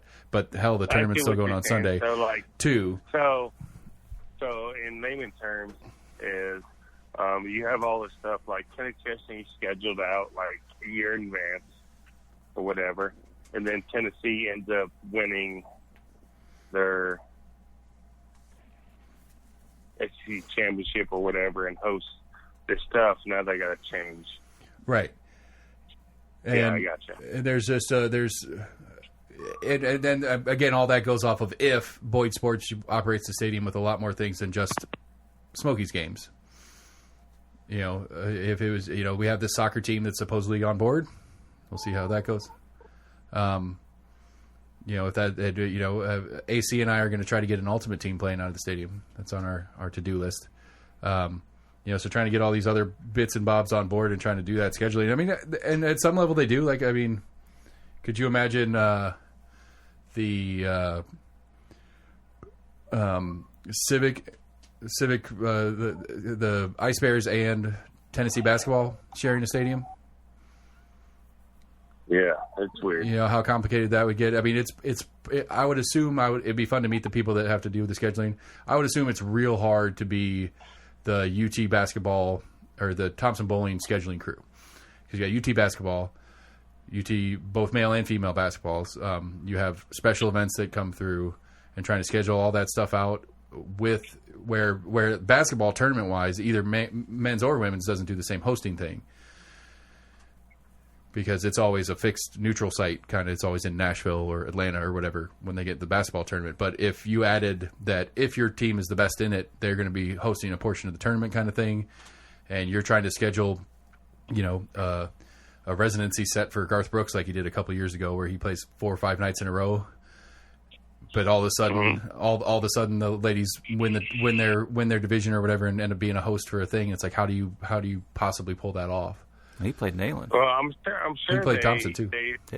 They schedule like events, knowing that the possibility of, they evolve, have something going on, right? Could be a possibility. So they blog out those dates. But that's a limited number of, that's it's a university that's not necessarily for profit. I say not necessarily strongly. And they have an obligation to lean towards their programs, being the basketball program or whatever. But in a for-profit stadium complex that they're trying to build over there by the old city, it's a different animal, trying to, as far as who gets priority in situations. Because, I mean, even for you and I, citizen, we want as many things going on as often as possible. We don't want, we don't want blacked out weekends because the Smokies might make the postseason in games. We want stuff going on. If the Smokies make the playoffs and stuff, and that's an addition to, great. But we don't want it. No, we're not doing anything this weekend for the possibility of, we want that thing active and stuff going on all the time. Where UT can get away with leaving Thompson empty for weeks and weeks on end, and it's not that big a deal. You got a small, window of time to kind of figure out probability. 3/4 of the way through the season, it's like, they've got a 3% chance of making it to the playoffs. Right. Like, we're probably good to schedule something. Right. You're probably correct on that, but there's always a chance that the late season run, and all of a sudden it's a thing. All right, you got to get to work. I got to go make sure my kids haven't killed my neighbor's kid. Or my kids are dead. Either way, live kids is important. Any last thing before we call it a show? I didn't hear any sirens. Nope. It's true. Well, all right, guys, it's a good show. I've got a couple shows scheduled this week, but we'll be off the next 2 weekends. Well, maybe the second weekend I'll be back and we could do a later show. But I'm on vacation next week. Not this week, next week. So we won't do a regular show next Saturday. But the following Saturday, we might be able to pull one off. But I'm going to try to. I might go and go back in the archives and put one of those out for the week. For the weekend, I'm definitely going. But that's what we got going on. We appreciate everybody listening. Oh, and Fanatic Brewing. Don't forget Fanatic Brewing. FanaticBrewing.com/agreement. What kind of burgers they got? They got $5 Black Angus Black Bean Burgers on Fridays and Saturdays. They're open from 5 till later. On Thursday, they do open mic comedy. They've started opening on Tuesday and Wednesday at 5 p.m. as well. Go down there to 2727 North Central and check them out. Tell them we sent them. We really, really, really appreciate them for sponsoring the show, and I will appreciate that for many moons, because it's a cool thing to be able to be a sponsored podcast and offset some of the costs of doing this. We're Almost an Agreement at gmail.com. You can find us on Facebook, Twitter, or YouTube. We also have a website, almostinagreement.com. You can go there to get all the episodes or your favorite podcast provider. When you're at any of those places, please like, share, friend, send us messages. We like talking to more people than ourselves. We appreciate everybody for listening. We'll be in touch. I got Jim Clinaris this week and Charles Albawi definitely on the schedule. I've got a couple more I'm working on before vacation, but we'll keep them coming at you. Stay tuned. City races are exciting. Bye.